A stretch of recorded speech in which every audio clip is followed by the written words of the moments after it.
Welcome back to the deep dive.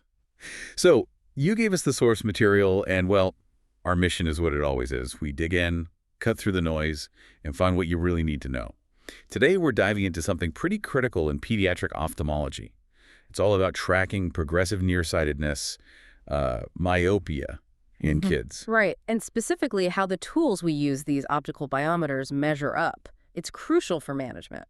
Yeah, because the whole treatment plan kind of hangs on getting accurate numbers from these machines, doesn't it? It absolutely does. Get it wrong, and well, you risk not treating enough, or maybe even treating too much. High stakes for a child's vision. Exactly. So the source we're unpacking today is a study that compared 4 of the big players. Carl Zeiss IOLMaster 700. Which they used as the reference, the sort of gold standard here. Right. Then there's the Oculus Myopia Master, the Topcon MYAH, and the Hogstraight Lenstar LS900. And this wasn't just theoretical. They looked at data from 22 actual kids with myopia. Average age around 11, average prescription about -3.5. So, the real deal. The kid's right in that zone where you're actively managing this stuff. Precisely. The population where you need reliable tracking. Okay, so as we dug through this, 2 big questions really jumped out. First, how well do these machines actually agree with each other on the key measurement, axial length, the AL? That's the reproducibility question. And then, maybe even more practically, what's the shortest time you can wait between checkups and still be confident you're seeing real change, real progression, not just machine noise? That's the million-dollar question for scheduling, isn't it? Okay, let's unpack this. So maybe we should start with axial length itself. Why is it so important? Good idea. Lay the groundwork. Well, in myopia control, the basic idea is the eye's growing too long, axially. What we're trying to do with treatments. Like low-dose atropine special contacts? Exactly. Ortho K, those new spectacle lenses, all of them are aimed at slowing down that excessive growth, trying to get it closer to the growth rate of a kid who isn't becoming myopic. So AL isn't just a number, it's like the direct measure of whether the treatment is working. It's the fundamental metric. You measure it at 2 different times, calculate the growth rate millimeters per year, and that tells you what's happening. If those measurements are shaky, though, then your growth rate calculation is meaningless. You can't tell if the treatment's effective or not. Garbage in, garbage out, basically. Okay, understood. And you mentioned the different treatments the source listed: atropine, multifocals, ortho K, special glasses. All proven tools. But they all rely on this precise monitoring. Now, the challenge the study tackles is that these machines, they don't all work the same way, do they? Not at all. That's the core issue. You've got the IOLMaster 700 with its swept source OCT. Okay. The Myopia Master uses PCI, partial coherence interferometry. The MYAH uses OLCI, optical low coherence interferometry. And the Lenstar LS900 uses OLCR, optical low coherence reflectometry. Whoa, okay, alphabet soup. For someone maybe not using these day in, day out, what's the practical difference? Are they just bouncing light differently? That's a good way to put it, yeah. They all use light coherence tricks to measure that eye length with incredible precision. But how they do it, especially the laser light they use, matters. How so? Well, take the IOLMaster. It uses a longer wavelength, 1,050 nanometers, SSOCT. The Lenstar uses a shorter one, 820 nanometers, OLCR. And that wavelength difference changes the measurement. It can. The longer wavelength on the IOLMaster can potentially penetrate a bit better, scatter less, especially in longer myopic eyes.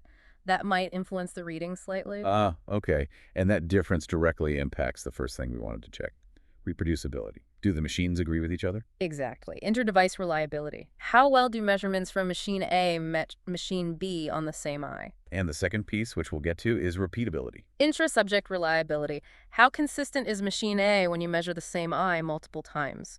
Crucial for tracking change over time. Right. Let's tackle reproducibility first.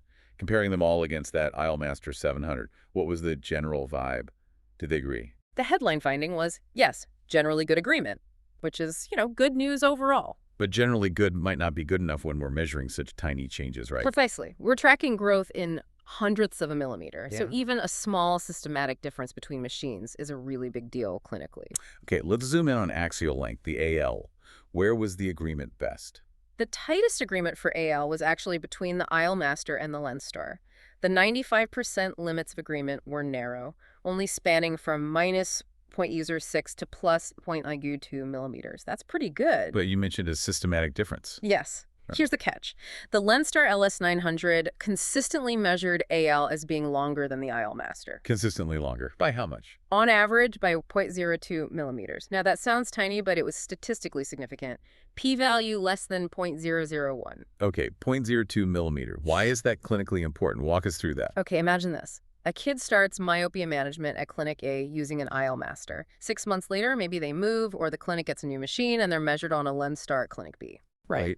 Because the Lenstar reads, on average, 0.02 millimeters longer. That measurement might look like 0.02 millimeters of progression over those 6 months. Even if the eye didn't actually grow at all. Exactly. It could just be the difference between the machines. Yeah. An artifact. And that could lead a clinician to think the treatment isn't working and maybe change things unnecessarily. That's the risk. You might escalate treatment, change the dose, whatever. Or, flip side, imagine the eye did grow 0.02 millimeters, but the kids switched from the Lenstar, reading longer, to the IOL Master, reading shorter. Oh, the effects could cancel out. You'd miss the real progression. Precisely. And that's why everyone, including this study, strongly recommends sticking with the same biometer for tracking over time. Despite the generally good agreement that systematic offset likely due to those laser wavelength differences we talked about, it's just too easy to misinterpret the data if you switch. Wow. Okay, that really clarifies why knowing these subtle differences is so vital. What about other measurements? Did they look at corneal power, min K? They did. And here, one machine stood out with a difference. Which one? The MYOPIA Master. It showed a statistically significant difference compared to the IOL Master for mean K. How different? It measured mean K lower by about 0.21 diopters on average. Again, significant. A fifth of a diopter? Yeah. That's not nothing. What's the reason there? Different measurement points. Seems like it. The IOL Master uses 18 points projected onto the cornea with its telecentric system. The MYOPIA Master uses a different method, 4 points plus a ring, to figure out that central curvature. So different ways of looking at the cornea lead to slightly different answers. Yep. Another example showing that the underlying tech really does influence the numbers you get. Okay, this is fascinating, but also slightly terrifying. If you're relying on these numbers, it leads perfectly into the next big question. Repeatability. How consistent is any one machine? Right. Forget comparing machines for a second. If I measure the same child twice on the same machine, how close will those two measurements be? Because that consistency, or lack thereof, dictates how much change you need to see before you can trust its real growth. Exactly. It determines that minimum follow-up interval. You need the real change, the signal, to be significantly larger than the machine's inherent measurement noise. And the study set a target for real change, didn't they? What were they looking to reliably detect? The threshold they used was an axial length growth of at least 0.1 millimeters per year. That's generally considered clinically significant progression in a child undergoing management. Okay, 0.1 millimeters per year. So how repeatable were these machines? Could they reliably spot that? The good news is all four showed good intra-subject repeatability for AL. The measurement variation, or noise, was pretty small. How small? It ranged from 0.04 millimeters for the Lenstar, which was the most repeatable, Okay. up to 0.06 millimeters for the MYOPIA Master and the Maya. And that level of consistency, is it good compared to adults? Yes, the study confirmed that the repeatability in these kids was comparable to what's typically found in adults. So the machines performed consistently across age groups, which is reassuring. All right, so using that repeatability data, how much noise each machine has, they figured out the minimum time needed between visits. Correct. They calculated how long you'd need to wait to be 95% confident that a detected change equal to 0.1 millirad a year is real growth, not just random fluctuation. And the punchline, what's the rule of thumb? The big practical takeaway is the 6-month rule. 6 months. Yeah, the overall recommendation is that you need at least 6 months between AL measurements to reliably spot that 0.1 millimeter per year growth rate or any deviation from it. Okay, 6 months minimum. Does it vary much by machine? I mean, you said the Lenstar was more repeatable. It does vary slightly, and the numbers back up the 6-month guideline. To detect that 0.1 millimeter growth, the Lenstar, being most repeatable, only needs about 5.6 months. Okay. The IOL Master needs 5.6 months. Still under 6? Right. The MYOPIA Master needs 6.6 months, and the Maya needs 6.7 months. Ah, so some push just slightly past 6 months.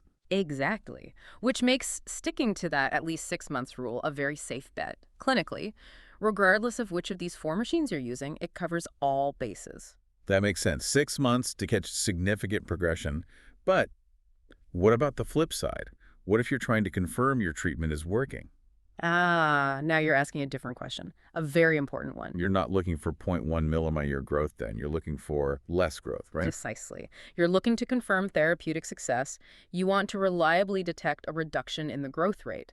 The study looked at this too specifically, detecting a slowdown to a rate of 0.05 millimeters per year. That's half the progression rate we were just talking about. Okay, so a much smaller amount of change you're trying to reliably measure. Correct. And because the signal, that 0.05 millimite year change, is smaller relative to the machine's inherent measurement noise. You need more time between measurements to be sure the small change you see is real. You got it.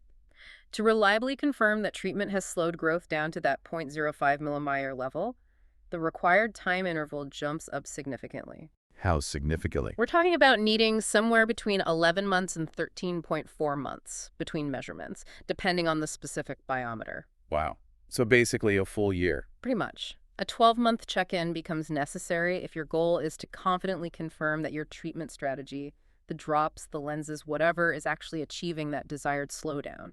That's incredibly useful for you, the listener, to understand. It explains why checkups might be scheduled differently. 6 months, perhaps, to watch for problems. And 12 months to confirm long-term success. It differentiates between monitoring for dangerous progression and verifying treatment efficacy. So let's try to synthesize this. What are the absolute key takeaways? Okay, number one. Overall, these 4 biometers show pretty good agreement, but there are small, statistically significant, systematic differences. LensStar measures AL slightly longer than IL master. Myopia master measures mean K slightly lower. right. Which leads to takeaway number 2. Because of those offsets, you really should stick with the same biometer for follow-up visits when tracking a child's AL growth. Don't switch machines. Makes sense. Takeaway 3. The repeatability, the consistency of these machines is good in children, similar to adults. And that leads to the timing rules. Takeaway 4. For reliably detecting clinically significant progression, around 0.1 millirare, wait at least 6 months between measurements. But takeaway 5. If you want to reliably confirm treatment success, meaning a reduction in growth rate down to maybe 0.05 millimere a year, you need a longer interval, closer to 12 months. Excellent summary. That really crystallizes the clinical implications. Now for that final thought, something to leave us pondering. Okay, so we just talked about needing around 12 months to reliably detect a very slow growth rate, like 0.05 millimeters per year, right? Right. Confirming treatment success. Well, the source material makes an interesting point. By the time a child reaches, say, 16 years old, even the normal non-myopic eye growth rate naturally slows way down. It's typically less than 0.05 millimeters per year. Oh, interesting. So normal teenage eye growth is already slower than the treatment success target we were just discussing. Exactly. And we just established that detecting even that 0.05 millimeter a year rate reliably requires something like 11 to 13.4 months between measurements. So what's the provocative question then? It makes you wonder, as kids get older and their natural baseline growth slows down even further, how much longer do those follow-up intervals need to become? If you're trying to confirm that myopia management is still necessary, or if it's safe to stop treatment in an older teen without risking rebound. You're trying to detect an even tinier difference between treated growth and what would be normal, almost zero growth. Precisely. It suggests that monitoring older adolescents might require even greater precision and potentially even longer periods between checks to be truly confident about stability or the need for continued intervention. How do we effectively manage that endpoint? That definitely adds another layer of complexity to long-term myopia management. A great point to consider. All right, that wraps up this deep dive. Fantastic insights from that source material. Thank you, as always, for sharing it with us. We'll catch you next time for the next deep dive.